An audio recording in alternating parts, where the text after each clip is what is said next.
Одоо яг ингээд ChatGPT хэмэл оюухан гарч ирснээрээ те илүү хүмүүнлэг бус болох гээд байна. За илүү ингээд технологи дэлхийг одоо чинь захирах гэдэг юм уу. Тиймэрхүү хүйтэн те хөндөй тал руу яваад байна гэдэг үнцэг явж ирсэн шүү дээ. За IV бол бүрийг энэний бүр ингээд тис эсрэг хүн нөхгүй. Has just completely captured our imagination. Яг энэ хамтралын үр дүнд хэмэл оюухан хүнд хамгийн одоо юм ойр дотн илүү ингээд найз нөхөр илүү юм дотн одоо intimate гэж хэлдэг англиар ийм харилцаа болж бүр хувирах.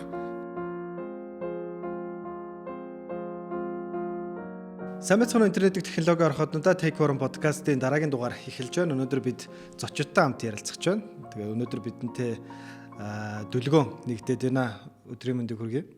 За өдрийн мэнд өрсөнд баярлалаа. Тэгэхээр бид хоёр өнөөдөр технологийн салбарын хамгийн өндөр хүлээлт үүсгээд байгаа нэг үйл явдлын талаар ярилцах болно. Тэгэхээр энэ юу вэ гэхээр OpenAI компани 2-7 хоногийн өмнө Apple-ийн алдарт дизайнер гэж нэршсэн захиурын хөндийн хамгийн нөлөө бүхий эрхмүүдийн нэг болох Johnny Ive-тай хамтарч стартап байгуулж түүний стартапыг худалдаж авч Johnny Ive дараагийн жилүүдэд зөвхөн OpenAI компани бүтээгдэхүүнүүд дээр ажиллах болсныг бол зарласан байгаа тийм. Тэгэхээр ер нь Johnny Ive гэж хин, Sam Altman гэж хин, ер нь яагаад ийм өндөр хүлээлт үүсээд байгаа юм. Түүний дизайны философийн талаар өнөөдөр бид нэр дэлгэрэнгүй ярих болно. Тэгэхээр хамгийн ихний асуулт. Чи энэ мэдээллийг ер нь яаж хүлээж авсан бэ? Johnny Ive бол яг Apple-аас гараад одоо 6 жил болж байгаа. Apple-аас гарсныхаа дараа айгүй сонирхолтой өөр төслүүд хийсэн. Жишээ нь Baskerville гэх фонтыг дахин зохиох ч юм уу те. Английн хааны логог хийх ч юм уу те. Яг өмнө нь нэг industrial design буюу үйлдвэрлэлийн дизайны бит бүтээгдэхүүнээс айгүй тийм өөр шийдлүүд хийгээд байсан. Тэгэнгүүт дэлхийн нийтээр ерөөхдөө яг одоо Johnny Ive-ийн гараас юу гарах болоо? Яг ямар шийдэл гарах бол дахиж ер нь бит бүтээгдэхүүний дизайн дээр оролцох болов гэдэг тийм хүлээлт үүссэн байсан. Тэгээд энэ мэдээллийн дараа бол яг ChatGPT буюу хэмэл оюуханыг одоо чинь тарих гэж үзэх юм бол тарих өөрөө гэсэн биетэй болох нэ гэдэг л бодол төрсөн даа. Тий. Надад бас яг тэгж бодогдсон. Тэгээд энэ ярилцлагын үеэр Sam Altman бас нэг зүйлийг ярьсан нь юу байсан бэ гэхээр хамгийн анхны прототип буюу туршилтын хөлбөрийг нь би гэртээ туршиж үзэж байгаа. Миний өмнө нь туршиж үзэжсэн технологийн төхөөрөмж дундаас бүр ингээд урд өмнө нь байгаагүй туршлагыг ингээд надад өгч байгаа гэдгсэн. Тэгэхээр тэр бүтээгдэхүүний чиний хүлээлт ямар вэ? Ийм байгаад байгаа. Нэгдүгээрт Johnny Ive-ийн яг өөрийнх нь дизайнд хандах хандлага юмсад одоо төвлөрөх тэр үнцгийг нь ойлгох хэрэгтэй байна. Одоо яг ингээд ChatGPT хэмэл оюухан гарч ирснээрээ те илүү хүмүүнлэг бус болох гээд байна. Илүү ингээд технологи дэлхийг одоо чинь захирах гэдэг юм уу. Тиймэрхүү хүйтэн те хөндөй тал руу яваад байна гэдэг үнцэг явж ирсэн шүү дээ. Ivy бол бүрийг энэний бүр ингээд тис эсрэг хүн нөхгүй. Ivy яг хинбэ гэхээр тэрээр яг англи суурьтай, англи школтой яг үйлдвэрлэлийн дизайнер буюу industrial designer хүн. Тэгээд түүний А болохлээрээ яг мөнгөний дархан одоо silversmith англиар. Тэгээ Ivy багт нь аав нь яг ингээд гудмаар алхаж байгаад одоо гэрлийн чийдэнгийн бүрхүүлч юм уу те сандалны дизайныг тайлбарлаж өгдөг. Хамт хүүтэйг хамт мөнгөний дарахчвал алхаар юм нүдэж хийдэг шиг тиймэрхүү зүйлсүүдийг аавтаа хамт хийж өссөн. Тэгээд Apple-ийн бүтээгдэхүүнүүд сүүлийн хувилбарууд бол дандаа нөгөө хөнгөн цагаанаар буюу алюминиумаар хийгдэж байгаа шүү дээ. Тэгээд хүмүүс одоо жок болгож аав нь silversmith хүүн ингээ алюминиум smith гэж ер нь бол хэлдэг. Тийм дархан уран дархан өнгө зөөрүүлж бол. Тэгээд Ivy-гийн яг школ бол Германы Bauhaus гэдэг дизайны дэг сургуулиас ер нь гаралтай сургууль төгссөн. Тэгээ энэ дотроо яг өөрөө мань хүн хувь хүнийхээ аим одоо амтыг те шингээс нь юу байсан бэ гэхэлэр хүнийг бодох, хүнийг хайрлах, илүү хүн төвтэй байх, эцэст одоо тухайн бүтээгдэхүүн хэдэн төгрөгийн үнэлэгдэх нь хамаагүй илүү ингээ хүн зориулсан байхыг нэгдүгээрт авч үзчихсэн. Тэгэхээр яг энэ хамтралын үр дүнд хэмэл оюухан хүнд хамгийн одоо юм ойр дотн илүү ингээд найз нөхөр илүү юм дотн одоо intimate гэж хэлдэг англиар ийм харилцаа болж бүр хувирах ийм шат гэж бүр байгаа хгүй. Яагаад вэ гэж. Яагаад вэ гэхээр Apple дээр бол Apple-ийг гарч ирэхээс өмнө компьютер өөрөө яг энэ хэмэл оюухан шиг юм хүйтэн хөндөй зүйл байсан. Хэдхэн том технологийн компаниуд хүчийг эзэмшдэг. Хүн болгонд одоо хүртээмжтэй биш. Хүн болгоо ингээд чатлахтаа тэр дийлэн одоо тухайн тэр компьютерыг ингээд ашиглахдаа хүйтэн хөндөй ханддаг те. Энэ бол ингээд технологи гэж ханддаг гэсэн. За Ivy Apple хоёрын хамтралаас хойш яасан гэхээр технологийн бүтээгдэхүүн бидний гарт баригдахдаа юм дулаахан хамт байхдаа айц зарилгадаг тий. Миний ингээд нөгөө ганцаараа байхдаа би ганцаарддаггүй ийм мэдрэмжийг өгдөг тийм том өөрчлөлтийг хийсэн байхгүй соёлын үед. Одоо тэгэхээр энэ хамтралын хамгийн том гарах өөрчлөлт нь ямар нэг юм технологийн үзүүлэлт гэхээсээ илүүтэй, ямар нэг материалын орц гэхээсээ илүүтэй мэдрэмжийн хувьд хамт байхад маань яг нэг тийм дотны хүнтэйгээ байгаа мэт тийм өөр мэдрэмж өгөх болов гэдэг надад бол таамаг байна. Вау, сонирхолтой онцгой байна.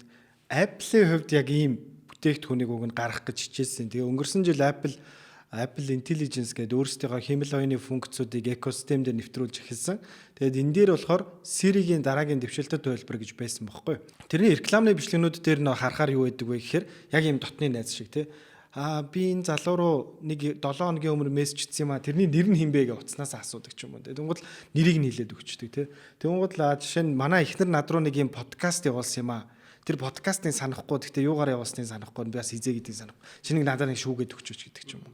Иймэрхүү бүр ингээм яг чиний саяны хэлж байгаа агуулгуудыг багтаасан системийг нэвтрүүлчихсэн боловч одоогоор амжилтгүй байгаа. Тэгээд уг нь энэ жил нэвтрэх ёстой байсан. iPhone 16-г Apple-ийн хувьд танилцуулахдаа яг энэ бүтээгдэхүүнийг рекламдаж танилцуулсан байхгүй юу? Тэгсэн чинь 26 оноор одоо хойшлогдсон байгаа.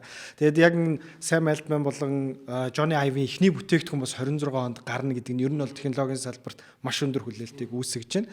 Тэгэхээр хоёулаа түүхийн удсыг буцаагаад эргүүлээд анхны ер нь Johnny Ive захиурийн хөндөд ирснээс хойш ямар замналыг туулсан гэдгээс яриагаа үргэлжлүүлэе гэж бодож байна. Тэгэхээр 92 онд захиурийн хөндийг Их Британаас зорьсон тийм. Тэгэхээр яг тэр үед юу боллоо? Ер нь Ivy яг оюутан байхасаа л ийм сод гэх юм уу бүр ингэ төрөлхийн гэдэг юм уу тийм мундаг дизайнер байсан илэрдэг. Жишээ нь түүний оюутан байхдаа хийжсэн дипломын ажлаар нь хийсэн нэг үзэг байдیں۔ Үзэгний дизайн. Одоо тэр үзгэн жишээ нь Японы хамгийн их борлуулалттай үзэг байдаг. За одоо өөр чинь Ivy нэг юм телефон утасны дизайн хийсэн юм суур утасны. Тэгэнгүүт тэр суур утас нь яг нэг бүтээгдэхүүн болж гараагүй ч гэсэн Jackie Chan тэр зургийг харчаад би яг нэг зодооны хэсэгтээ энэ одоо утсааг ингээ ашиглаад хүн цохимоор байна гэж оюутан байх нөхцөлтэй байсан байдаг. Тэгэхэд Ivy бүр зөвшөөрөв. Jackie Chan тий. Тэгэхээр Ivy нэг тийм амир юу гэдгийг баян маян айл юхт биш. Гэхдээ яг юмыг ингээ хийхдээ үн цэнтэй харж хийгээд тэр үн цэнийг ямар нэг юм мөнгөн дүнгээр арилждаггүй шинж оюутан байхаас нь их тийм тогтсон байдаг. За ингээд Ivy оюутан байгаа төгснөхийн дараа Tangerine гэдэг одоо мандрин гэсэн үг л дээ тий англиар Tangerine гэдэг юм дизайн студ байгуулсан. За тэгвэл бол янз бүрийн юмны дизайн хийсэн. Нойлын суултуур, гар угаалт, тос гар угаадаг тосгуур, машины дизайн хүртэл хийжсэн. За ингээ хийж явсаар хагаад ерөнхийдөө 4-5-лаа байсан санаж ин. Тэгээд нийлэх ажлын Ivy нугалдаг. Тэг тэр үед нь Apple нэг клиент нь олж орсон байхгүй. Тэгээд Apple тухайд клиент нь байж хагаад яг Apple-ыг хариуцсан дизайнераар нь Ivy байсан. Тэр дизайн студийн. Тэгээд ер нь энэ нөхөр те нилээн яг мундаг юм байна гэдгийг нь ажиглаад Ivy-д санал тавьсан байдаг байхгүй. Амаад ингээ ажилд орооч гэдэг. Тэгэхэд Ivy эхлээ зөвшөөрөөгүй. Зөвшөөрөхгүй. Тэгээд нөгөө нэг бусад үүсгэн байгуулагч нараас асуусан. Би ингээ явчих уу гэдгсэн чинь нөгөө дүр нь айгүй гоё тийм үнэнч хүмүүс байсан байхгүй. Яасан гэхээр чиний хувьд Ivy асар том юм амьдралыг чинь шийдвэрлэх мөч тохиож байна. Тэгээ яг үннийг хэлэхэд чи потенциалаа биднэрт хамт бити алаа. Тэгээ амар гоё хэлсэн байхгүй. Чи ингээ зориглоод яв гэсэн. Тэгээ Ivy Англиас нүгээд Silicon Valley-д ирээд 1992 онд анх ажиллаж эхэлсэн. Тэгээд Steve Jobs байхгүй. Тэгээ 92 онд яг нөгөө нэг Frog гэдэг миний санджаа Германы дизайны студиэр Apple бүх дизайнуудаа хийлэгдэг гэсэн. Тэр нь та хэдийн мэдж байгаа анхны Macintosh-ийн бейж өнгө шүү дээ. Шар арьс шиг өнгөтэй дизайнуудын давмгай юу байхгүй. Ингээд бейж өнгөтэй юмнууд явдаг байсан. За тэгээд тэр Canon дээр нь гардаг те. Ivy-г анх ажилд орсон байж хат нь дизайн департаментын ахлах гэж хат. Jobs нөө түр Interim CEO-гоор ирээд асууж чи ингээ яагаад энд байгаа те. Энэ ингээд миний байсан те Apple биш шүү дээ. Чи ингээ юу игээд байгаа чи тэнэг юм уу те гэд гисэн чи Ivy хэлж та ингээ байхгүй ч гэсэн ингээ таны итгэдэг зүйлэд итгэдэг хүмүүс одоо ч гэсэн байгаа. Тэгэн гисэн чи намайг юунд итгэдэг байсан гэж бодсон гэсэн аахгүй. Тэгэхэд Ivy компьютер гэдэг бол хүний нэг гар нэг хөл шиг бүр юм байгалийн нэг ийм зүйл объект болгоно гэдэгт итгэдэг байсанд чинь ингээд би бас итгэдэгэй гэж хэлээд ерөнхийдөө тэр хоёрын тархинд байлгын тэр үеэс хойш нийцэж эхлээд за тэгээд Jobs-ийн тэр олон мөрөөдөл гайхалтай шийдлүүдийг төсөөлдөг тэр төсөөллийг нь хамтдаа ярилцаж тэр бодит биедэл болгоход буулгадаг байсан ганц чаддаг хүн Ivy байгаа. Тэгээд яг нөгөө Apple-ыг дампуурлын иргмээс аварсан бүтээгдэхүүн бол Ivy-гийн хийсэн дизайн буюу та хэдийн санаж байгаа нэг бөмбөр хойно өнгийн Mac-уд гарсан шүү дээ iMac-ийн. Одоо нөгөө нэг доторх нь нэвт харагддаг. Тэгээ тэр загвар байна шүү дээ те ийм бүр iconic загвар байхгүй бүр ингэ түүхэнд үлдсэн. Яагаад тэгэхээр тэрнээс өмнө компьютерийг ийм өнгөлөг, уйдгартай биш бүтээлч байдлаар ашиглаж болно гэдгийг илэрхийлэхийн тулд энэ өнгүүдээр хийсэн. За тэгээд тэр хувилбарынх нь одоо чинь ойд тохиолдуулаад 21 оноос хойш iMac-ийн загварууд ч яг тэр өнгөөр гарч байгаа шүү дээ. Хотлын дизайнууд ийм байна. За ингээд яг энэ бүтээгдэхүүн гарсны дараа Apple дампуурлын ирмээс өөрснийгээ авраад тэгээд бүхэл бүтэн дизайныхын шийдэл нь бүр ингээд компаниг дампуурлаас нь аварж байгаа гэдэг тэр цэгээс хойш Jobs-оос илүү их мэдлэлтэй хоёр дахь хүн болж Ivy одоо хувирж байгаа Apple-т. CDO тий. CDO гэдэг цол нь яг сүулдэ. Гэхдээ алтан бусаар ер нь ингээд Jobs-оос өөр хүн үг хэлж чаддгүй. За бүхэл бүтэн бүр ингээд үйлдвэрийн шугамыг өөрчилж 100 сая одоо чинь долларын инвестментийг аль руу чиглүүлэх вэ гэдэг шийдрийг Ivy гаргадаг болсон. Тэгэхээр ер нь бол баг алтан бус яач гэж хэлчихэд болно гэсэн үг. Ийм болж ирсэн. За ингээд дампуурлын ирэмгээс Apple аврагдсан. Тэгээд мэдээж iPod-ын талаар гэхдээ ярих хэрэгтэй болов гэж бодож байна. Мэдээж нь одоо бидний өдөр тутамдаа ашиглаж байгаа жишээ нь бол тий iPhone 16 Pro тий. Энэний дизайн ер нь бол iPod-оос эхэлэлтэй тий. Тийм. iPod-оос эхэлтэй. За та iPod-ын дизайныг хараад тий Германы Braun гэх компани Dieter Rams гэх дизайнер хийсэн радиог хараараа. Яг нь бол яг адилхан байна. Тэгээд энийг нөгөө ерөөсөө тэр Rams буюу анх тэр радионы дизайныг хийсэн дизайнер нөөрэ хэлэхдээ ерөөс хулгай гэж хэлдэггүй. Миний дизайныг харин эсрэгээр дараагийн түвшинд аваачлаа. Би бол ингээд ахын эд зүйлс тавилганы түвшинд бол яг миний хийсэн шийдлүүдийг IBM дижитал ертөнцид амьдруулсан. Надаас агуу дизайнер гэж бүр одоо 80 хиттэй Dieter Rams гэх дизайнер нүлэн зөвшөөрдөг. Тэгэхээр iPod-ын дизайн нэг ярихаас өмнө ийм зүйлийг ярих хэрэгтэй байна. Яг Ivy энэ Apple Jobs хоёрын хамтралууд ерөөсөө юм тоон өрсөлдөөн байдаггүй. Одоо 16 GB-ийн компьютер, RAM-тай компьютер дээл гаргачлаа гэхэд 17-г нь Apple гаргана. 80 мегапикселийн камер гэдэг ерөөсөө өрсөлдөөн биш.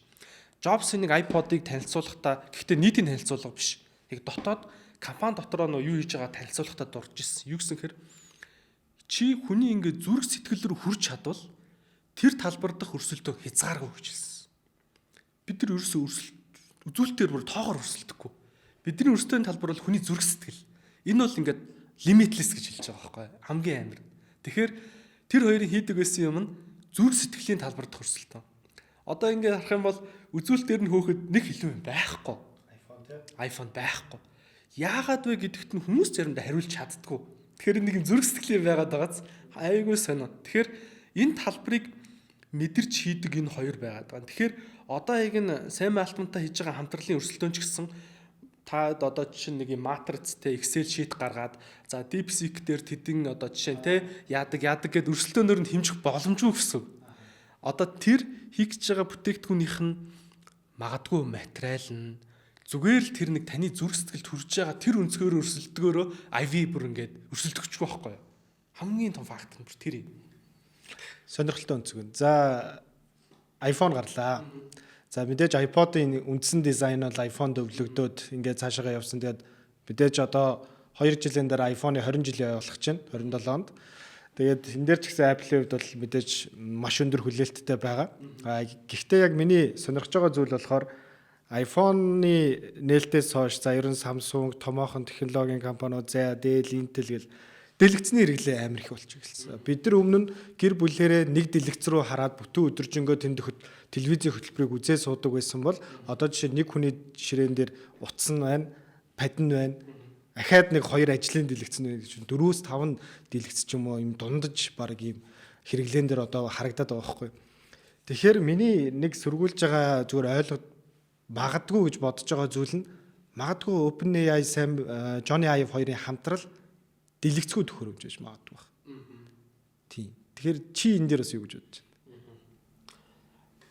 За яг ингээд interaction design гэх юм харилцан үйлчлэлийн дизайн талаасаа бол нөгөө нүдээр авж байгаа мэдээлэл тархины өдөөлт бөгөөд одоо мэдрэмж дурсамжийн 70-аас дээш хувийг нь үүсгдэг. Тэгэхээр тэр хоёроо бол нүдийг алгасахгүй хаа. Ямар ч байсан одоо мэдээс сонсгол те хүрэлцэхгүй үнэр амтлах мэдрэмжүүд бол чухал. Гэхдээ энэ хэд бол өөр өөрийн онцлогтой ч гэсэн дийлэнх яг тархины өдөөлтийн 30% дээр л яригддаг. Тэгэхээр харахуун яг нь харах те мэдрэмжийн хэсэг бол бүр 70% байдаг байхгүй. Тэгэхээр IV бол угаасаа энийг хамгийн дээдийн дээр ойлгож байгаа учраас 100% аудио төхөөрөмж гэдэг дээр бол битгэлгүй байна. Тийм. Ямар ч байсан дэлгэцийн нэг тодорхой хэмжээний оролцоо байх магадгүй тэр гадна талын одоо жишээ нь бит гэж бодъё л да тий. Тэр бит нь өөрөө ямар нэг интеракц авах байх, интеракшн авах байх. Одоо нөгөө яг хуу Amazon-ы Siri-гийн одоо нөгөө нэг подод байдаг штэ гэртээ тавьдаг home device-ууд. Alexa ч юм уу. Тэр Alexa ингээ гадна талын бөөрийнхи иймэрхүү янз бүр байгаа. Тэгэхээр тэнтээс нэг юм харилцаа үүсгэж штэ тий. Тэгэхээр IV бол нүдийг орхихгүй гэдэгт бол би итгэлтэй байгаа. Нэмэт хэлэхэд IV-гийн одоогийн ингээд Sam Altman биш ер нь бусад энэ креатив партнерууд одоо тэр Love From гэдэг дизайн институт байгаа IV-гийн өөрийнх нь үүсгэн байгуулсан. Вебсайт нээр сони юм л шүү дээ. Тийм, холбоо барих хаяггүй. Тэгээ Love From-д одоо хэн байгаа вэ гэдэг асуулт амар сонир хүмүүс байдаг хгүй. Жишээ нь Vogue сэтгүүлийн ерөнхий продюсер Ана Ван хэм блэ? Нөө эмэгтэй фэшн дизайнер. Нөө оддын дайны одоо найруулагч, дуучид энэ төр байгаа хгүй тэр студийн гишүүд нь. Тэгэхээр тэр хүмүүс бол яг хүний зүрх сэтгэл рүү л юм юм. Одоо юм бүтээлч юм, арт талын л юм их баг. Би бол тэгэж боддог. Тэгээд IV би ингээд нэг IV-ийн дизайны философи caring гэхгүй халамжлах. Тэр нь care гэдэг яг юу юм бэ? Дизайн дээр тэрийг би одоо чинь яаж шингээх вэ гэж бодсон чинь хүний хийх гэж байгаа үйлдэлийг өмнөөс нь ямар нэг хүн ч юм уу байдгал бодож олоод тэрэнд нь одоо жишээ нь туслах, асуулт асуух, тэрийг нь одоо жишээ өмнөөс нь хийцэн байх өөрөө хүнд халамжуулж байгаа caring гэдэг мэдрэмж өгд юм байна. Тэрнээс ч хүн өөрөө үйлдээд тэрний дараа нь биш гэсэн. Жишээ нь маргааш төгжөөтэй байхаар байна. Сэрүүлгийг чинь 30 минут урагшлуулчихгүй гэж надаас одоо асууж ивэл тэр ингээ халамжилж байгаа юм шиг мэдрэмж зүрх рүү өрнө шүү дээ. Гэх мэт. Тэгэхээр ийм элементүүд илүүс агуулах болов гэсэн таамаг байна. Өөр нэмэт хэлэхэд IV одоо бол нөгөө нэг ийм өөрөө мань чинь сошиал медиа хэрэглэдэггүй. Ямар нэг ийм нийгэмд ийм илтэй нэг удаагийн ч юм уу шинжтэй юмнуудад дургүй хүн. Тэгэхээр айгуу тийм урт настай бүтээгдэхүүн гарах болов гэж бодож байна. Жишээ нь бид нар одоо юу гэдгийг утас ингээ шинжлэхдээ iPhone гараад байна шүү дээ. Одоо яг энэ GPT-гийн гарах бүтээгдэхүүн бол шинжлэгдэх давтамжин доторх нөгөө юугаал AI нь л апдейтлагдаа явахаас ш гаднах девайс нь магадгүй нэг аавын бор аяг гэдэг шиг те хэмжээнд байх болоод ингээ шинжлэгдэх хурд нь дор хаяж нэг 2 жил 3 жил байж ш дараагийн вершн гардаг байх болов. Тийм л юм хийх баха одоо мань хүн бол энэ үдийнээс нэр. Тийм. Тэгэхээр дэлгэцний хувьд бол айгүй хэд хэдэн гоё таамаглалууд хүмүүс өөрсдийнхөө дэвшүүлээд байгаа. Тэгээд их хүмүүсийн таамаглал дээр аудио төхөөрөмж гэдэг юм би нэлээдгөө харсан болохоор ингэж асуулаа. Тэгэхээр IV-гийн дараагийн том хамтрагч болох одоо энэ Sam Altman-ы хувьд болохоор мэдээж одоо энэ Сахиурын хөндийн Y Combinator-ын ерөнхийлөгч байсан тий.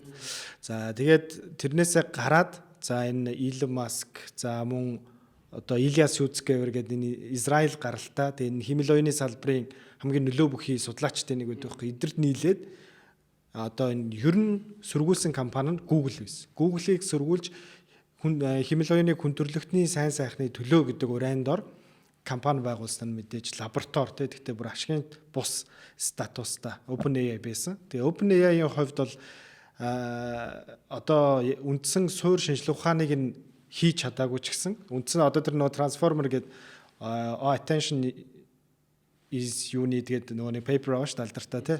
Тэрийг бол мэдээж Google хийгээд тэгтээ тэр Google-ийн тэр судалгааных нь баримтыг яг ингээд бодит бүтээгдэхүүн болгоод өнөөдөр дэлхийг тэр чигт нь өөрчилж байгаа зүйлийг хийж чадсан алдар нэрийг бол мэдээж OpenAI, ChatGPT авч байгаа.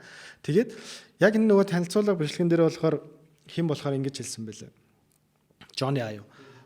Sam Altman-ы технологиг харж байгаа тийм өнцөг ер нь бол амар тийм unique тийм зүйлээ гэж хэлсэн байлаа. Тэгэхээр энэ нь өмнөх хэнийг санагдуулж байна гэхээр Steve Jobs-ыг санагдуулж байгаа. Харин Sam-ийн хувьд болохоор Johnny Ive болохоор дэлхий дээр байгаа хамгийн ингэж гүн гүнзгий юмыг ингэж боддог хүн ээ. Тэгээд миний хувьд болохоор ерөнхийдөө яг ингээд өдөр тутамдаа тэр чинь бас бизнесмен хүн шүү дээ. Жилдээ 100 сая ширхэг зарагддаг ийм төхөөрөмж их бодолтой байгаа нэ тэргээ танилцуулган дээр хоёлаа ярьж байна л та. Тэгэхээр ер нь чиний хувьд чиний бодлоор Steve Jobs-ийн хэмжээнд хамтарч чадах болов уу? Юу гэж бодож байна? За миний бодлоор яг Steve Jobs, Ivy хоёрын хамтралын гүн хэм үү те хүрсэн тэр гүн хэмжээ бол тэр хоёрын юм насны онцлогтой бас их хамааралтай. Ivy нэлээд залуу байсан. Дээрэс нь Jobs-ийн яг нөгөө нэг юм эд мөрөөддөг үеийн бүр ингээ яг оргилж исэн үе. Тэгээ энэ хоёрын хамтрал бол ийм ажил хэргийн гэхээсээ илүүтэй найз нөхрөөс цаашлаад гэр бүлээс цаашлаад бүр юм спиричуал сүнсний хамтрагчнад те бие биенээ олж төрсөн Бүр тэгж хэлсэн байдаг шүү дээ. Гэж түвшнийх гэж би ойлгодог. Мэдээж Sam Altman, Ivy хоёр хамтраад гайхалтай зүйл хийх бах. Гэхдээ яг юм хувь хүний ойлголцлын түвшинд би Jobs-ыг гүйцэнэ гэж бол би итгэхгүй байна. Энэ хоёр бол бүр яг нэг Jobs, Ivy хоёр хамтарч юм анхны хайр гэдэг шиг харилцаа байхгүй. Одоо тагш давтагдахгүй. Ахаа төстэй нь таарна. Тэ хайр харилцаан дээр яг тийм байх болов гэж бодож байна. Тэгээд 7 хоногт ор хаяж 2 удаа юу яадаг. 2 удаад нь заавал Jobs өдрийн хоол Ivy-тай иддэг. Заавал кетчап идэг. Тэгээд оршуулган дээр нь Apple-аас 3 хүн очсон Jobs-ийн. Тэгээ нэг нь бол Ivy байсан. Өөд толгоос нь өмнө гэрт нь очсон Ivy байсан. Тэгээд Jobs-ийн нэг юм компани доторх яг юм дотны хүмүүс айгүй юм сонин авч явдаг аргачлал байхгүй. Яад гэхээр гэр бүлтэй заавал танилцдیں۔ Jobs. Ингээд өөрийнх нь гэр бүлтэй одоо чинь яг юм бордынхон ч юм уу те ойр дотныхоо багийнхантай гэр бүлээрээ найз болдог. Заавал. Тэгээд яг ингээд бүр яг нэг тал болдог гэсэн үг. Тэгээд хэрвээ тэр нэг тал болсон харилцаанаас нь Google ч юм уу Microsoft хүн ажилд авах гэж ч юм уу уруулах гэж оролцох юм бол Jobs яадгүй гэхээр би компаниас гадуур хувийнхээ харилцаагаар ч хамааг яаж байгаа дарж авна шүү. Тэгээд гарахт нь чи ингээ миний гэр бүлээс урвж байгаа шүү, тэ? Би ингээ хаач явсан газар чинь хамааг хувийн хувьд дарж явна шүү, тэ? Таарлах холондоо бараг чамааг ингээд муулж ярина. Бүрийг тийм амар юм жоо эрцтэй талтай харилцаа үүсгдэг байхгүй юу? Жохон токсик юм шиг. Гэхдээ Ivy бол тэгж хүчлэг шаардлагагүйгээр угаасаа айгүй тийм гүн харилцаатай байсан. Бүр гэр бүлийн түвшинд харилцаатай байсан. Тэгэхээр Sam Altman-ы одоо яг хамтрал бол партнерийн түвшинд байхаас бүр яг тийм найз нөхрийн хүрээнд бол арай очиж чадахгүй байх. Яагаад тэгэхээр насны болоод ерөнхий нэг тийм хандлага өгдөг гэж харж байна. Тэгээд ер нь юм байдаг хгүй. Дизайнер хүн биш тэ. Нэг том юм технологийн компани, нэг том юм яг үйлдвэрлэх боломжийн дэргэд байж яг тэр бүтээлч байдлаа илрэн гаргаж чаддаг. Жишээ нь Ivy одоо жишээ нь OpenAI, Google ч юм уу аль нэг технологийн компанитай партнерлахгүй бол Ivy-гийн тэр гоё бүтээлч байдлыг илэрхийлж гарах боломж байхгүй. Тэр хүн ингээ ямар яриад суух юм те. Ямар сайндаа сая Apple-аас гарц хэдэн жилдээ фонт зохиол, Baskerville-ийн фонтыг шинжил зурлаа. Бүр сүүлдээ хийх юм нолдог машин, Английн хааны те логог хүртэл хийлээ. Энэ эдрийг бол би ингээ яг хүмүүс вау гоё гэж байгаа ч гэсэн яг үннийг хэлэхэд мань хүн бол юм технологийн л компани дизайнер шүү дээ. Одоо насаараа л тэрийгээ сайн хийддэг. Тэгээ тийм боломж нь байхгүй болохоор баг аргаа орсондоо тийм юм хийсэн болоо гэж бодсон. Тэгэхээр энэ хамтрал нь ашгүй дээ те. Одоо манай ахын маань ур чадварыг гаргах те газар нь гарч ирлээ л би бүр бодсон шүү дээ. Тийм байна. Тэгэхээр ерөнхийдөө 19 оноос хойш айгүй цөөхөн хэдэн компанитай ч гэсэн бас хамтарч ажилласан юм байл шүү дээ. Тэгэхээр ер нь сүүлийн жилүүдэд Johnny Ive-ийг яг Apple-аас 22 он хүртэл зөвлөхөр байсан гэж би харсан. Тэгээд 19 онд мэдээж ажилласаа гараад тэгээ 22 оноос хойш шууд ингээ харилцаа тасалсан гэж бодъё. Тэгэхээр iPhone-ы хамгийн сүүлийн том өөрчлөлт бол iPhone 11 дээр байсан тий. Тэгээ тэрнээс хойш зүгээр ингээл камерныхаа хэмжээг жоохон давруулаад явуулсан. Тэгэхээр одоогийн дараагийн хамгийн том өөрчлөлт нь болохоор энэ жил гарч магадгүй гэж хүлээлттэй байна л да. iPhone Air гэдэг тий. Илүү нэмгэн. Тэгэхээр чи ер нь сүүлийн үеийн iPhone-ы дизайнууд тэр ямар бодолтой байдаг вэ? Ер нь нэг ийм болчлоо. Одоо л шүү дээ амар мухардцсан. Ингээд мухарлуугаа яваад байгаа байхгүй. Яаж юм нэхэр өмнөх ингээд одоо iPhone-ы амжилттай болсон юм legacy өв байгаа шүү дээ. Одоо ухарч болохгүй өв гэж байгаа. Нэг юм аюулын мэдрэмжтэй. За нэг юм буруу хийчих юм бол одоо ингээд өрцөн пирамида нураачих вэ? Эвлүүлэг нураачих вэ гэдэг айдас. За тэгэнгүүт эрсдэл үүрхээс айгаад ийм аюулгүй тоглоом тоглож эхэлж байгаа. За одоо чинь нэмгэрүүлэх гэдэг бол те аюулгүй тоглоом бохгүй. Тэг нэмгэн болоо яах юм те? Яах юм? Хин хэрэгтэй юм те. Нэмгэн болоод би тэрийг илүү хайрлах юм уу? За одоо чинь нэг мегапикселийн камер нь ингээ өсөөд за бүр ингээ мэрэгжлийн камертай дүүлээгээд яг яах юм те? Энэ бүгд чинь ингээд ийм мухардсан safe play те аюулгүй тоглоом. Ivy Jobs хоёр ийм хийдэггүй. Энэ хоёр хамт байхдаа бүтэн ийм салбарын суур тоглоомын дүрмийг өөрчилдөг байхгүй. Жишээ нь iPod device-нда биш. Jobs-ийн хойно олж харсан процесс нь хүний карман дотор 1000 дуу багтаж болох юм байна. Хүний карман дотор сая дуу багтаж болох юм байна. Энэ өөрөө хөгжмийн урлагийн салбарыг бүр ингээд disrupt хийх юм байна. Энэ нь эргээгээд одоо Coldplay гэдэг те хамтлагийг алдартай болгож од болгосон. Одоо заавал нэг юм том студ те продюсингийн компани заавал том тайз үйжиж дуучин алдартай болдгоо. iPod бол энийг ингээд democratize хийгээд хөгжмийн салбарыг disrupt хийж байгаа юм. Яг энэ шиг нэг юм суур салбарын disruptive юм байхгүй бол одоо 1000 iPod гоё дизайнтай байгаад бас явахгүй байсан байхгүй. Тэгэхээр яг тэр суур disruptive экосистемийн имийг нь Jobs боддог, хойноо барьдаг.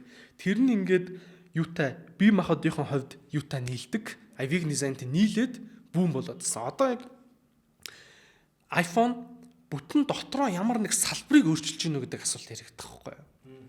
Жишээ нь эрүүл мэндийн салбарыг өөрчлөх үү юм уу те? Бүр iWatch те.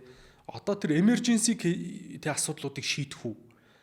Бүхэл бүтэн одоо юу гэж хоолны те салбарыг өөрчлөх үү гэдэг нэг юм салбар дотроо барьж ийж бас тийм disruptive юм гараад. Одоо л яг ингээд safe play буюу жилийн 10% маржин бариад компани болцсон. Тэгээд нөгөө талаас Apple-ийн одоо board гэдэг ч юм уу уцаа эзэмшигчнэр бас тийм том хэмжээний риск хийх бүтээгдэхүүнийг зөвшөөрөх үгүй юу гэдэг нь өөр асуулт. Хитрхээ том болчихлоо. Данхаацсан юм маневр муутай. Тэгэхээр Jobs ч өөрөө бол ингээд нөгөө SEO байхад амар тохиромжгүй юм гэж board-ын ярьдаг гэсэн байхгүй.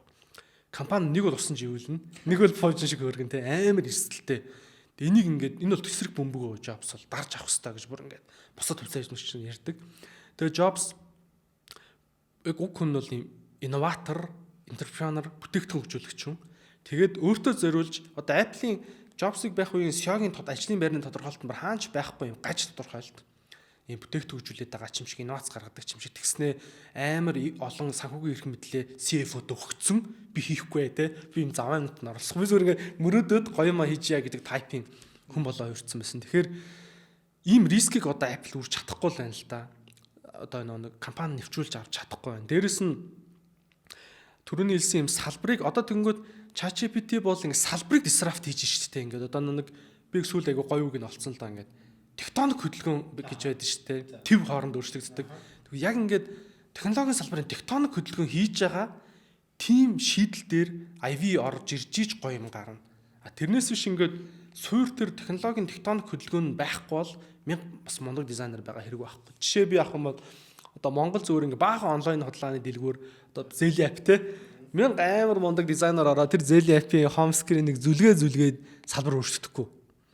Суур төр технологийн нөөц боломжтой байгаад тэрийг яаж ингэж арьстай, махтай, ястай, одоо өстэй, нүүртэй, царайтай болгох вэ гэдэг дээр дизайнерууд орвол харин инновац гардаг гэж байна. Тэгэхээр 20 жилийн өмнө Steve Jobs хүмүүсийн бидний халаасанд 10,000 доо багтдаг болохыг мөрөөдсөн байна шүү дээ. За мөн Microsoft-ийн Bill Gates хүн болгоны ширээн дээр компьютер авчрахыг мөрөөдсөн тий. Одоо тэр мөрөөдөл нь бас биелсэн. Бас том компани болцсон. За Nvidia-гийн Jensen Huang болохоор хамгийн сайн тооцоолох систем хийхийг мөрөөдсөн. Өөрөө электроник салбарын хүн. Тэгээ одоо угаасаа Nvidia-гийн график карт байхгүй бол баг тоглоом тоглож чадахгүй шүү дээ. AI-ийн марти тий тоглоом тоглож чадахгүй шүү. Тэгэхээр маш том мөрөөдөл байна л да. Тэгээ мөрөөдлийнхаа араас тууштай явсан ийм хүмүүсийн ачаар өнөөдрийн бидний мэдээллийн технологийн эрен гэдэг AI-ийн эрен гэдэг зүйл ингээ бий болж байна. Тэгээд ер нь чиний хувьд бас хэр их мөрөөдөж байна? Ер нь Монгол залуучууд бас хэр мөрөөдөж байгаа шүү. Би одоо сүүл рүүгээ ингээд Мизорны манлаа ах намайг бүр сүүлдээ тэгдэг болсон. Чи ер нь ясархан дизайнер биш шүү дээ, тэ? Хизээ байхдаа дизайнер ингээд одоо клиенттай юм заагаад клиенттай шийдлээ хамгаалах биш баг ингээд танилцуулах хийснэ тэгээ гараа явчихсан тий. Чи яг үннийг хэлэхэд юм дизайнер биш илүү юм энтерпренер талдаа одоо персоналититэй хүн гэж ядахгүй. Тэгээ би сүүл бит хоёр буулсан чинь чиний яг ингээ хуу характер чинь бол IV талдаа гэхээсээ илүүтэй юм jobs талдаа хүн бохгүй юу. Гэ би сүүл рүү яг ингээд одоо үнэн мухардна гэдэг шиг болж эхэлж байна л та.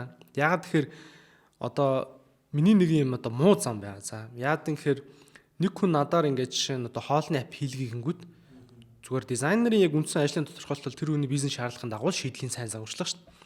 Би яаж тийм гэхээр хоолны бизнесийг бүр ингээд өөрчлөлт эхэлдэг байхгүй. Энэ чинь буруу байна. Тэ? Юу зүгээр дан цагаан хоол зардаг болох ч. Чи юу тэ ингээд дороороо тэ. Тэгээ сүүл рүүгээ баг ингээд надад амар олон одоо манай ингээд захиалагчууд чи манай хувьцаа эзэмшигч болж байгаа ч тэ. Хамтран үүсгэн байгуулж болчооч гэж хэлж исэн. Тэгээд баг ингээд чи чамаар ингээд юм хэлэхлээр баг сүүл рүүгээ би айгу буруу юм игээд ганцаараад яасан гэхээр сүүлээр нэг манай клиент би зүгээр нэг юмшгүй юм чи тэг бусдын бүгдийн ботооч гэж авдаг байхгүй бизнесийг бодоод тэг би яг сүүлээр бизнес хүнд босгож өгöd байгаа ч юм шиг хүн болж хувирах гад.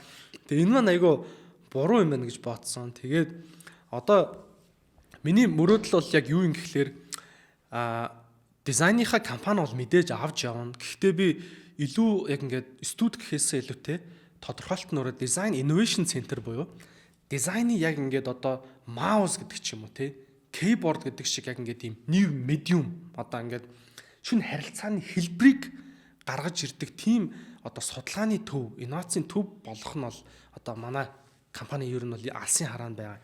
Нэмэлтээр яаж одоо би одоо давхар философийн салбарт ямар ч байсан зүгээр гаргаж үзэх ёстой тэр нэг тийм лаг байх нь албагүй гэд ямар ч зайп гаргасан. Гэхдээ миний талантар ингээд одоо байнга нэг төрхөө дуншаад гэдэг шиг нэг юм технологийн бүтээгдэхүүн би бол байнга мөрөөддөг. Байнга санаануудаа ингээд боддог. Тэгээ тэрийг ирээдүйд бол би хийж яг тэр түрүүний хэлсэн тектоник өөрчлөлтийг хийх үс бүтээгдэхүүн хийж ижил ер нь бүр үхнэ гэж боддог. Тэгээ би бол энэ дээр бүр ингээд хатуу. Одоо миний амьдрал бүр ингээд тэрийг л хийхгүй бол би ханамжгүй үхнэ угаасаа.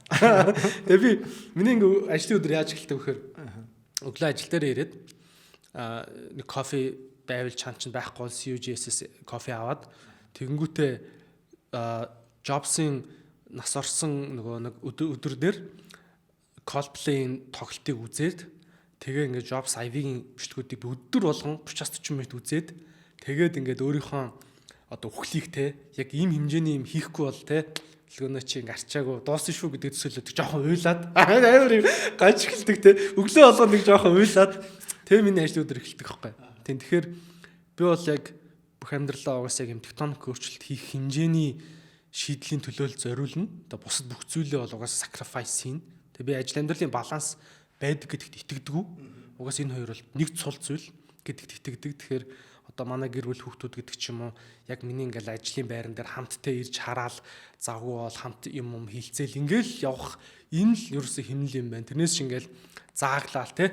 За одоо ингээд ажлын стресс хаяа гэртээ орно. Одоо ингэж бол өөрийгөө угс хоёр гоо чадахгүй юм байлаа. Тэгээ энэ хүмүүсийн хувьд бол угс тэгж хувааж гаагүйч хүмүүс байсан. Тэгээ миний би ч 17 насны хойш дизайн хийлээ шүү дээ. Одоо ингээ 11 2 жил ингээ UX дизайны салбарт ажиллаж байна. Тэгээд 10 жил ингээд би бол нэрээ баг нойр холмоотой зүтгэж ийж одоо нэг ийм жоохон баримжаатай болж эхэлж шүү дээ. Тэгээд Миний дараагийн 10 жил бол яг ингээ илүү эрсдэл хийсэн. Илүү одоо дараагийн түвшний зүйлсүүдийг хийх гэж хамаг зоригоо гаргасан тим хүчүүд л байна гэж бодож байна. Тэгээ би бол хүүхдүүдтэй юу гэдэг юм байр машин те өвлүүлэх биш мөрөөдлөө өвлүүлж үлдэн те манай аав өстө хоншоортой зүтгэсээр хагаад те энэ хүртэл яваад чадарсан штэ гэдэг тийм нэг дурсамжтай найзуудтайгаа яриад пивогоо суухтаа аавыгаа ярьдаг байхасаа л гэж мөрөөддөг. Тэгээ авиг одоо өөдлөхөөс нэг уулзчмаар байна. Дитер амс өвөөгөө бас нэг очиж уулзчмаар байна.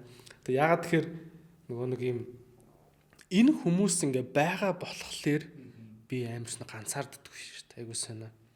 Яг ингээд гэр бүл гэх юм уу, найз нөхөд ажлын хамтрагчид байгаа ч гэсэн яг ингээд нөгөө нэг юм зүрх сэтгэлийн юм гой туг болдог энэ хүмүүс. Би жишээ нь ингээд дизайн ажил хийхдээ тач танилцуулгуудаа хийхдээ юу гэж харах гэж хичээдэг юм гэхээр IV Jobs хоёр танилцуулах шиг нэг төсөөлдөг байхгүй. Одоо энэ хоёр те танилцуулах хэмжээний юм хийчихсэн. За одоо энэ хоёрт ингээд танилцуул. Тэг би ингээд тэр мэдрэмжээ заа нэг 30-40% та давна штэ. Нэг тэгээ танилцуулахад яг тэр үндсэн ажлын клиентууд бол өөс юм ярьдгүү. Тэ яг тэгэхээр би ингээд өөрийнхөө лимитийг эвдээд юм хийгээд тахыг хичээдэг. Тэгэхээр яг технологийн салбарт яг ингээд нөгөө дизайн гэх юм уу бүтээлч хэсэг нь бол ингэж л амьд явах юм байна лээ. Тэгэхээр ягаад тэгэхээр юм би одоо чинь нэг цагт 10 дэлгэцийн дизайн зурснараа ч юм өөр хамжлыг хэмжихгүй. Нэг шийдлийг хэрхэн ингээд 1% ориг одоо хаанч байхгүй юм гаргаж ирэх вэ гэдгээр л хэмжих гээд байгаа юм.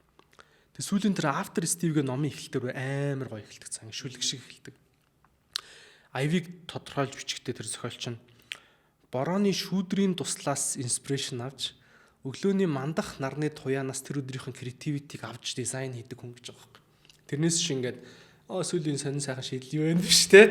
IV-гийн ингээд шийдлийн инспирэшн бол ингээд борооны шүүдрийн туслал нар марлаа хайлаа явцсан. Тэгэхээр тийм хүн одоо ChatGPT-тэй хамтарч юм хийх гэж байгаа шүү. Тийм ээ те. Тэрнээс шул за нэг Google-ийн тренд юу болж байна да гэдэг чи хэдий байхгүй. Тэгэхээр дараагийн нэг сонирхолтой зүйл мэдээж би бол Америкийн цахиурын хөндөд очиж үзээгүй. Гэхдээ Хятадын цахиурын хөндөө гэж нэрлэгддэг Шинжээ хотод бас өнгөрөх 2 дугаар сард бас очих боломж олдсон. Тэгээ Шинжээнд очиод ингээд байж хахад Шинжээний хувьд болохоор одоо энэ DJI, BYD, Xiaomi, Huawei гэдэг энэ Хятадын технологийн бүх том компаниудын төвн байдаг тийм хот байгаа тий. Тэгээд тэнд ингээд дандаа ийм бүтээлч ажилтдаг хүмүүс, за мөн инженерүүд, технологийн салбарын байна. Тэгээд тэр тэндээс надад төрсэн хамгийн гол мэдрэмж нь юу вэ гэхээр маш 50 хот. Бүх машинууд нь цахилгаан тий. Замынхын хажуудлаар явж байхад нэг ч сигнал би тэнд 7 хоногтой сонсоогүй. Тэгээ ингээд машинууд нь ч гэсэн айгүй ч юм уу. Тэгээ ингээд явган үний замаар нь явж байгаа скутернүүд ч гэсэн зүгээр ингээд уучраа олоод явчихдаг. Хүү хаа гэж сигнал мигналж дарахгүй. Тэгээд би буцаж Монголд ирчээд нэг бодож исэн зүйл нь юу байсан бэ гэхээр машины сигнал шууд ирээл сонсож байна шүү дээ. Тэгэл энэ одоо айгүй гоё дизайн бодоод эсвэл айгүй гоё юм хөгжим зохионгээ бодоо явж исэн залуучууд ийм машины сигналаас болоод эсвэл энэ мотоциклийн чанга чимээнээс болоод тэрийг мартчих үе дээ. Ямар хайр юм бэ? Бидний өнөөдөр нийгэмдэр тулгамдаад байгаа асуудлын шийдийг ингээ бодцсон явж исэн залуу нэг машины сочсон сигналаас болоод тэрийг мартчих үе дээ гэдэг ийм амар айц төрсөн бохгүй ямар харамсалтай юм бэ гэж бодоод. Тэгэхээр энэ орчин ер нь чамд бас яаж нөлөөлж байна? Ер нь дизайнерууд бас ямар хөө орчинд байдаг юм шиг байна. За би одоо төвлөрлийн тухай нэг ярьчих те. IV Vanity Fair гэдэг арга хэмжээнд дээр Jobs-ыг дурсаж ярих та. Jobs бол миний мэдих хамгийн сайн төвлөрдөг хүн гэж хэлж байгаа. Тэгээд нэг өдөр Jobs IV-г ирээд шүүмжилсэн юм байна л да. Хөөе чи ерөөсөө төвлөрч чаддгүй юм уу те. Тэгээд дээрэс нь чи ямар муухай юм өөрийнхөө эгоог л гарах гэж юм хийгээд байгаа юм шиг. Хүсэн гинэ IV бүр ингээд нэг ч удаа тэгж өөрийгөө бодож байгаа юу яагаад гэсэн л да. Тэгсэн чинь чи хідэн одоо зүйлд яг одоо энэ iPod-ын дизайныг хийхдээ үгүй гэж хэлсэн бэ гэд Jobs уссан байхгүй. Тэгсэн чинь Jobs хэлсэн IV хэлсэн маа би өнгөрсөн 3 дахь нэг уулзалтанд үгүй гэсэн. Жаахан тэргээ гаргахгүй те. Би манай хамаатныхан сайн амралтаар уулзах гээд би үгүй гэсэн. Гэдгсэн тийм өсч. Үгүй яг жинхэнэ төвлөрөл гэдэг бол ингээд өглөөс хэрээд ингээд чиний мах цус болгоноороо чи ингээд тэр юмыг хийхийг хүсээд байгаа хэрнээ тэрэндээ үгүй гэж хэлээд өмнөх хийжсэн юмдаа төвлөрөх бол жинхэнэ төвлөрлөө гэж хэлсэн байдаг. Тэгээд төвлөрөл гэж ерөөсөө нөгөө нэг өдөр за би 5 цаг яг сайхан суунда. Би ингээ энэ өнөөдөр 8 цаг суунда гэдэг тухай биш. Jobs-ийн төвлөрөл юу байсан гэхлээр унтахынхаа өмнө эхнэрийнхээ юу ярьж байгааг анзаарахгүй тэр хийж байгаа юмаа бодсоор байх. Өглөөс сэрээд зүүдэлсэн зүүдээ мартаад тэр ажилд нь шууд толгойд н орох. Машин барьж яваад өөр хүнтэй ингээ шүргэлцээд юу илээ гэх нь холгүй тэр ингээд одоо нэг Jobs ингээд нэг юм хийгээд эхэлж штт те. Тэгээ дуусна дуустал тэрнээс ингээ гардаггүй байсан гинэ. Тэгээ тэрийг нь IV ингээ төвлөрөл гэж яриад байгаа. Тэгэхээр энэ төвлөрлийг ингэж байлгана гэдэг чинь өөрөө ингээд эргэн тойрон те. Орчин нөхцөл тухайн тэр нийгэм тэр боломжийг олгодог байх хэрэгтэй шүү дээ. Тэгээ би энийг бодцоод яг амьдралдаа аль болох яг энэ аргыг хэрэглэх гээд үзэхлээр одоо яг өнөөдөр өдөр тутмын ямар асуудал гарч ийн гэхээр машин гарьяа гэлтэй зогсоол дээр те энэ бүр ингээ хамгийн баг алдаг юм. За ингээл орой яг жоохон бүтэн нойртой нойроо авчихээр машин гарах гэсэн шөнийн 1 цагт те. Тэгээ юу нөгөө сайхан deep sleep байхгүй болол. За ингээл суугаал ямаа хийндээгээ байж итэл ингээл залгаал те хүмүүс залгаал. За эсвэл за хаана хоол олж иднэ гэл ингээд ерөөсөө энэ flow state гэж нэг ойлголт байгаа сэтгэл зүйн. Одоо монголоор л онгод орох. Энэ flow state гэдэг юм хүнд ерөөсөө нэг цаг 20 минут үүсээд гардаг. Зарим хүмүүс нэг 3-4 цаг сууж чаддаг нэг тийм бүргүн төвлөрлийн хэсэг байхгүй ингээд цаг хугацаа зогсдог төвлөв гэсэн. Хэдэн цаг өнгөрснөө анзаарахгүй. Тэрнээс ч ингээл нэг хүүхдүүд ч өөрхөн помодоро маараа гээл те. За 15 тийм биш. Flow state гэдэг бол ингээд амар мондөг дуучин ч юм уу хөгжимчин ингээд 4-5 цаг юу болсон мэдэхгүй тэр хөгжмийг тоглоод тасрах тэр хэсгийг хэлж байгаа. Тэгээ дууссан байдаг. Энийг нөгөө сүлд Stolen Fox гэх ном дээрс амар бичсэн мэдэхгүй. Дэлхийгээс яг энэ Fox алдагдаад байна. Flow state алдагдаад байна. Ингээд инновацууд багасаад байна. Тэгэхээр IV Jobs хоёулаа л энийг л эрхэмлдэг байсан юм байна. Одоо бидний баг яг нэг л бүтээлч ажил хийж байгаа хүмүүс хамгийн чухалх хэстэй юм бол энэ flow state. Төвлөрөх яг энэ мөчүүд. Энэ үедэр жирийн үед боломжгүй шийдлүүд гарч ирдэг. Энэ үед хамгийн комплекс асуудлууд шийдэгддэг. Энэ үед хамгийн нарийн одоо тэр уран ухаан шингэсэн ур шингэсэн тэр шийдлүүд гарч ирдэг.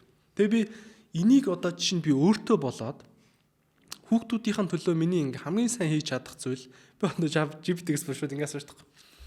Би миний угаасаа хамгийн үлгэрч чаддаг юм бол Jobs IV тий. Тэгээ би ингээд яг энэ хоёр шиг л те хийм хийж бүтээж амьдрмаар нь хүүхдүүд жиж гэсэн ингэж амьдруулжтай амьдруулмаар нь. Тэгээ миний хийх одоо хамгийн чухал зүйл юу юм бэ? Хэлээч гэд гисэн чинь хамгийн чухал зүйл нь хүүхдүүдэд инновацийн төвд аваачиж өсгөх. Өөр бүр ингээ юу ч биш. Чи хүүхдэд хэдэн цаг гаргах биш. Бүр инновацийн төвд хүүхдүүдэд ингээд одоо өсгөнө гэж байгаа байхгүй. За би энэ жишээн дээр тайлбарлах юм бол Jobs-ийн тэр өргөжвсөн аав ичээр нь ямар азар тэр Palo Alto-д байшин төрөө авчваа. Энэ бүр ингээд дэлхийн түүхийг өөрчилсөн шийдвэр ерөөсөө би энэ л юм байна гэж харсан. Jobs чинь тэгж ярих юм бол уг гарвал серб хүн штэ. Аав нь серб.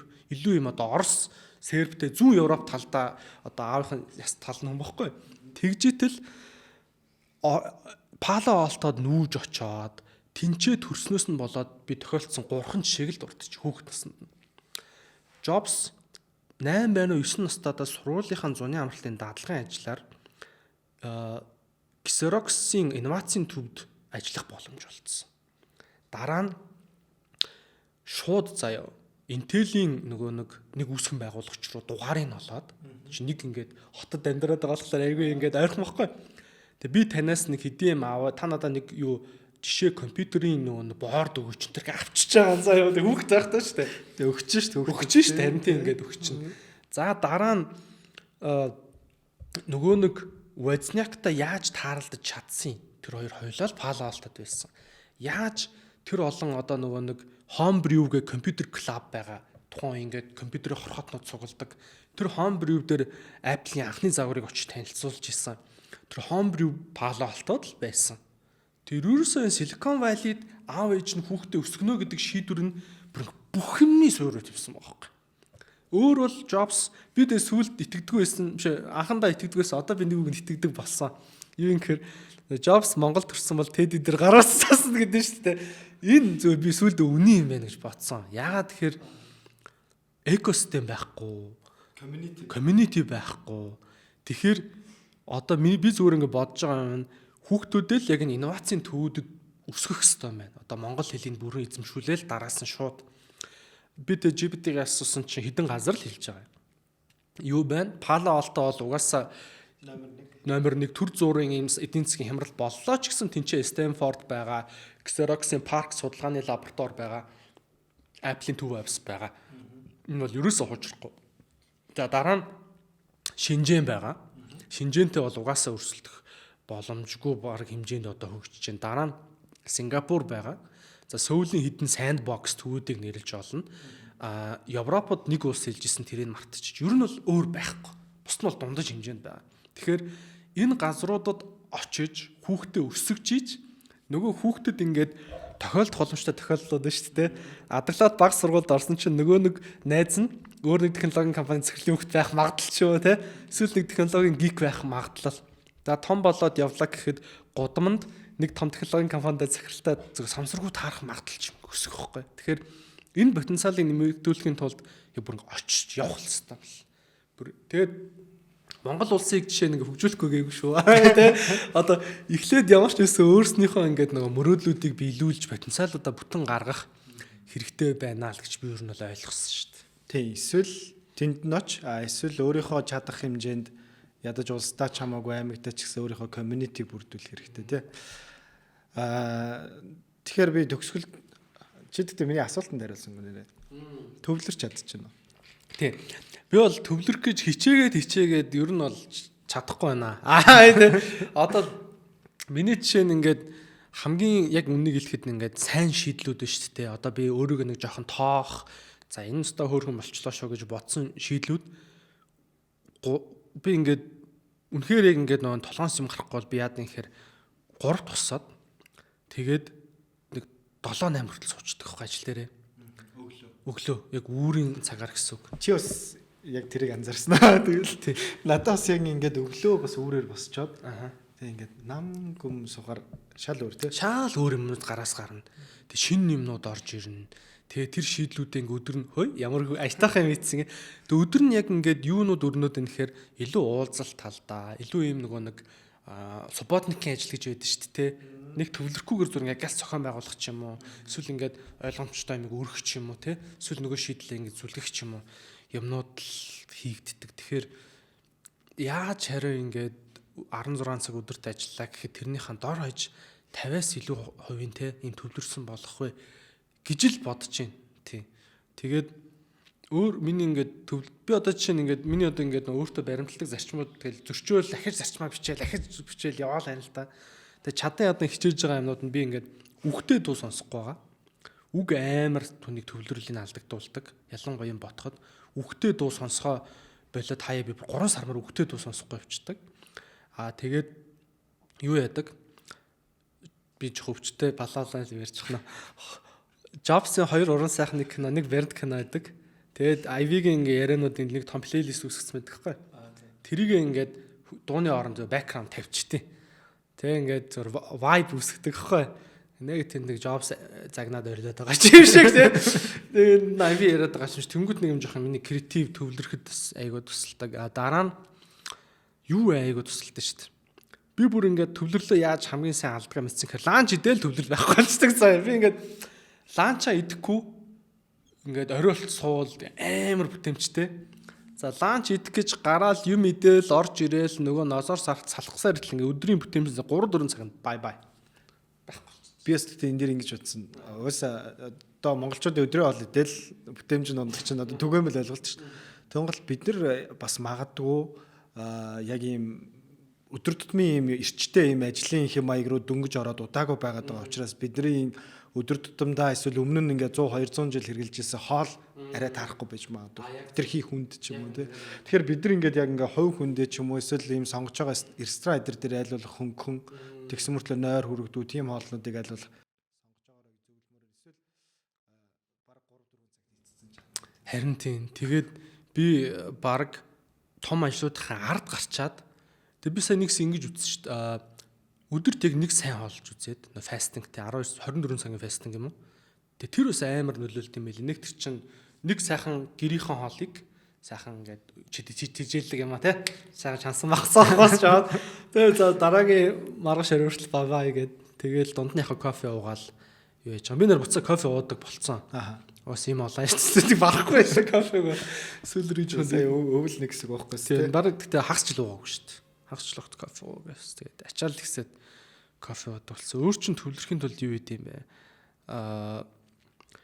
Тэгээд нөгөө нэг ажлын чатуудыг юм Facebook Messenger дээр нээгээд байгаа хүмүүсийг би ойлгохгүй юм. Би одоо яг Viber дээр бүх чат маань явдаг. Гэхдээ notification маань off. Тэгээд шаардлагатай бол залгана нэз.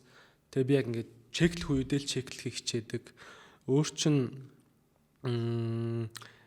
яг үннийг хэлэхэд нөө YouTube бол би зүгээр яг ост сонсоход л зөвлөх бол зүгээр. Тэг яг ингээд үнэхээр одоо чин тэр нэг подкаст юм сонсох гэж байгаа л бүр яг ингээд амрангаа бүр яг ингээд төвлөрөө сонсцсон юм байна. Би яг нотод саяны нөгөө чиний ярианд дурдсан Stolen Fox гэдэг номыг уншааг бол гэхдээ тэр номын нэг подкастээс ингээд сонсч байсан баг. Миний нэг юм BDD ер нь Palma BDD ингээд байнга үздэг нэг юм турк ютубер гэдэг байхгүй. Тэгээ тэр нөхрийн подкастыг яг тэрний подкаст ингээд сонсоо алхаал явчихсан чинь тэгдэг байхгүй. Яг төгсгөлтөн та яг энэ подкастыг хийж явахдаа ч гэсэн анхаарлаа төвлөрүүлж гин үү? Та яг энэ подкастыг сонсож явахдаа ажиллаа хийж гин үү? Эсвэл өөр юм хийж гин үү? Эсвэл годомжинд алхаад явж гин үү? Яг тэгдэг байх.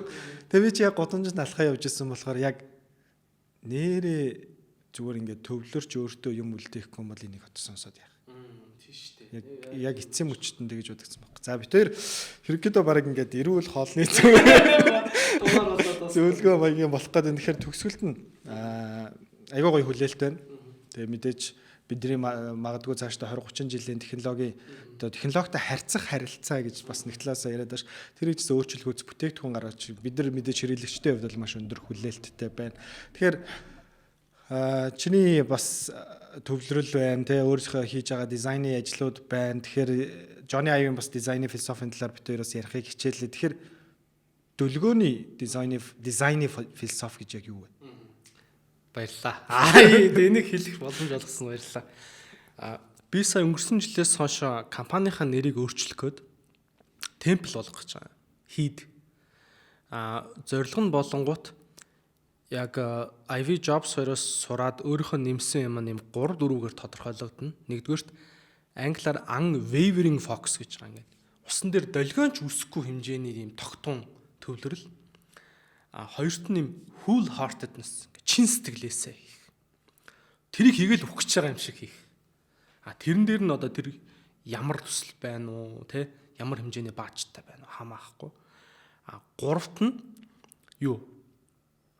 Purity гэж Ivy амар хүүгэлдэг юм. Цэвэр тунгалагаар хандах хийх тэрийг. Одоо тэр ажлын захиалагч нь магадгүй эмэгтэй хүн байна уу, эрэгтэй хүн байна уу, юу хамаагүй ингээ pure байх. Гэт тэг ингээ хийд гэдэг юм концепттай. Тэгээд энэ концептоороо би яг юм хийж эхлэегүй байгаа. Тий. Эхлэхийн тулд тодорхой бас манай компани арай нэг юм өөр шатанд очих шаардлагатай. Тэг яг захиалгын ажлаар энэ концептаараа бас би юм хийж чадна гэдэгт итгэлгүй байгаа. Арай өөр дизайны салбарт бүтээгдэхүүн гаргах гад байна уу эсвэл хэрэглэгчийн зан төлөвийн ийм юу байх гад байна уу гэдэг дээр одоо ингээ айгүй олон ийм шийдлүүд бүтээгдэхүүний санаанууд би бодоо явж байгаа. Тэгэхээр яг ингээд тухайн одоо жишээ нь бит зүйл байна уу юу байна уу ингээд байж болох хамгийн гүн төвлөрлөөр хамгийн чин сэтгэлээр хамгийн тийм мөн чанарт гүйцэд бодсон те сэтгэлийн бүх уг шингэсэн хүн ингээд барихад нөө зүрхнээс зүрхэн дуулна гэдэг шүү дээ. Тэрэн шиг ингээд би үхэхэд тэр зүйлийг хүн бариад намайг мэдрээд ойлгох зүйлийг л хиймээр баг. Тэгээ энийг бол яг ингээд нөгөө одоо байгаа бизнес модельээр хийж чадахгүй юм л. Бид тэрийг бол хэлж. Тэгэхээр өөрийнхөө темплийг цогцлоо. Тийм өөрийнхөө хийдийг барьж тэр зүйлд би ингээд өөрөө шингэнэ гэсэн. Одоо Jobs-ийн баримт кино нэр нь Man in the Machine гэдэг байна. Одоо iPod тэ iMac дотор Jobs байгаа. Тэр хүний сүнс шингэсэн байгаа гэсэн. Яг тэрэн шиг би ингээд дуусахад тэр зүйлд би одоо үлдэх зүйлээ л хийж байна. Гахалтай. Тэгэхээр үхээсээ өмнө харамсах зүйлгүйгээр л тэрийгэ бүтээсэн байгаасаа гэж ерөөй. Тийм. Тэгэхээр бидний урилгыг хүлээн авч гайхалтай сонирхолтой бас зарим хүмүүс дурам өгөх үст тийм яриа өрнүүлсэнд баярлаа. Тэгээд анхаарлаа хандуулсанд баярлаа.